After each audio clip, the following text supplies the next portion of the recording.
এই যে গরমের দিন এখন চলবে, এখন কি তরমুজের শরবত, বেলের শরবত এখন প্রত্যেকটা দিন চলবে। তো আমি এটা করেছি আজকে, বেলের শরবত আজকে ছেলেকে দেব, আজকে আমিও খাবো। ঘুম থেকে উঠেই চা করলাম একটু, আজকে হালকা একটু দিয়েছি, গুড় দিয়েছি, মানে রোজ রোজ দিই না, রোজ এমনি খাই, মানে কোনো গুড় চিনি কোনো কিছু দিই না, যেহেতু আজকে টোস্ট দিয়ে খাবো সেই জন্য দিয়েছি।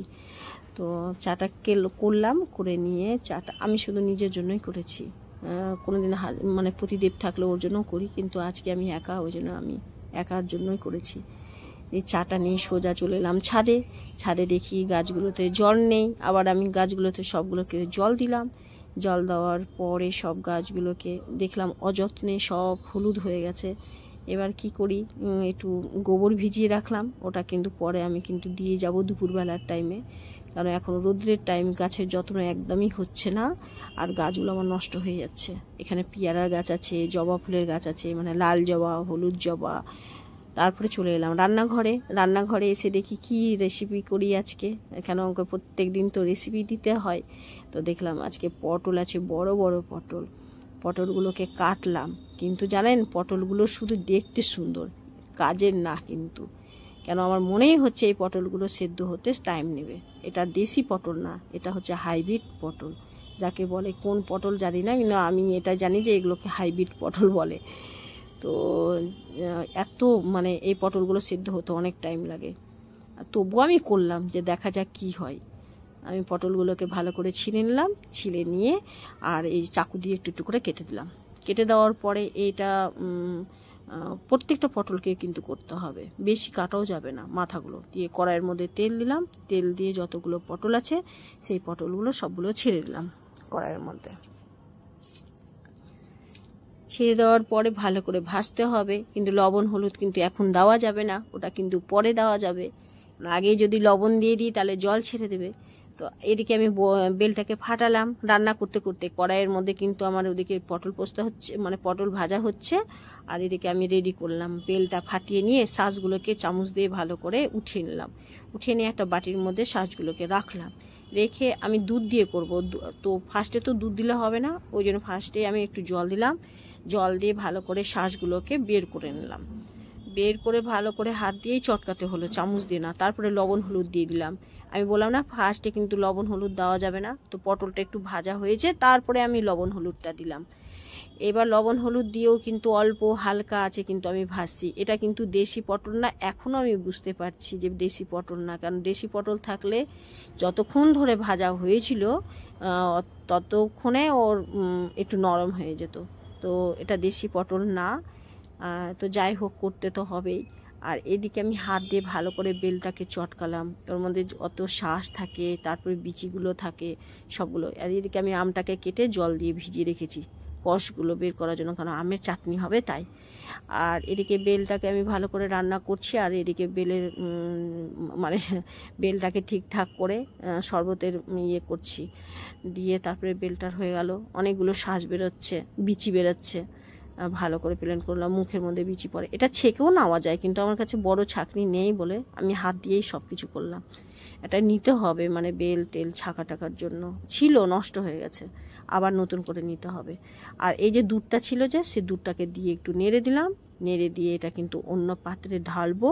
এটা ঢাকনা সহ পাত্র আছে, সেই জন্য ঢাকনা সহ পাত্রটা নিলাম, নিয়ে ঢেলে ওর মধ্যে মানে ঢেকে দেওয়ার পরে আমি এটা সোজা ফ্রিজে নিয়ে চলে যাব।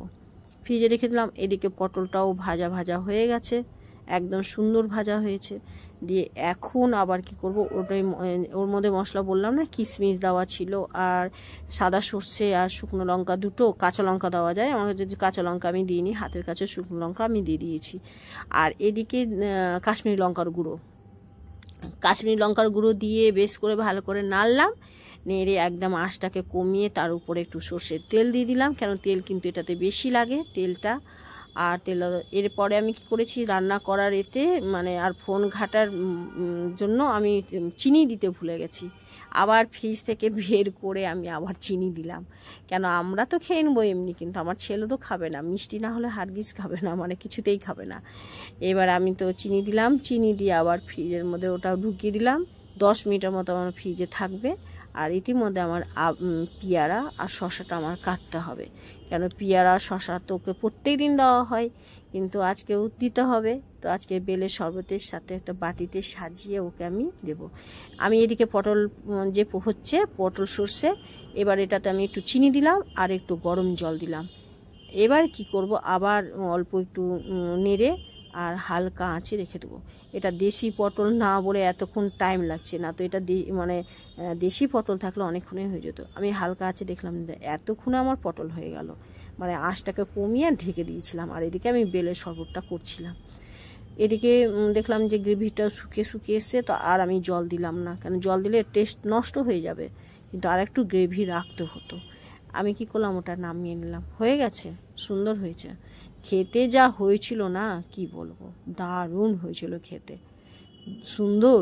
যদি দেশি মানে ভালো পটল যদি থাকতো আরও অপূর্ব হতো।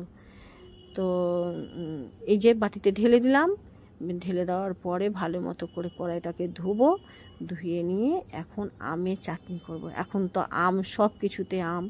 আর এদিকে আমি ফলটা কেটে নিলাম, শসা আর পেয়ারা, ওর মধ্যে বিট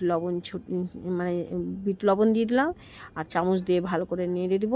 কিছুটা আমার জন্য রেখে দিলাম। আর ওই যে 10 মিনিট রেখেছিলাম ফ্রিজে আমি বেলের শরবতটা, সেটা বের করে একটা গ্লাসের মধ্যে আমার ছেলেকে ভর্তি করে দিয়ে দিলাম। আর ওর মধ্যে প্লেটে দিয়ে দিলাম ফল।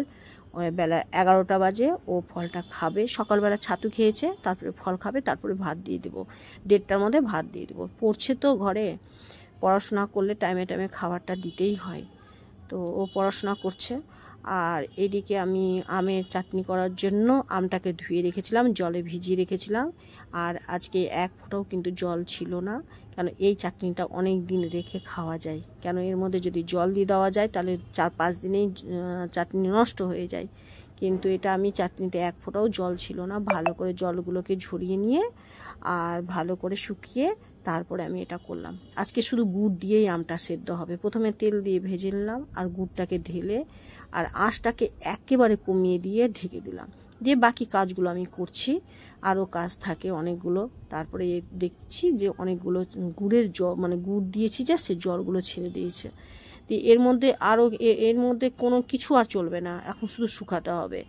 এবার না নেড়ে যাচ্ছি, তারপরে না লাস্টের দিকে একদম আঠা আঠা টাইপের হয়ে গেছে।